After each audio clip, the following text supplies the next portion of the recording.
Guys, good afternoon guys. Ito yung damage ng bahay ko guys, oh.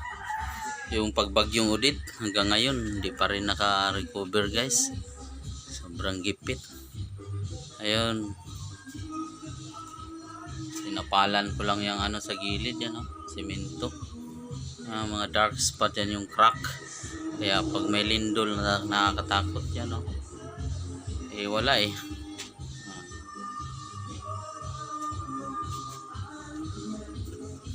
Ito wasak lahat yan, yung nasa bubong wasak lahat yan.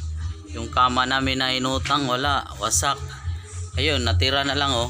Pinagbibinta ko sa kalakal yung mga nadurog, yung queen size yan eh. Pati yung TV sira yan. Ito yung buong bubong na yan, wasak yan. Bago na yan, yung hindi ko na kayang bumili kaya yan, oh. Nilagay ko na lang kahit sira-sira. Yun, hindi pa na. Wasak lahat yan. Ang ano pa talaga guys, ito CR ko wasak lahat talaga yan, yun o, yung ano pader tumpag yan. Kaya yung CR ko wala nang bubong, kita yung langit yan o.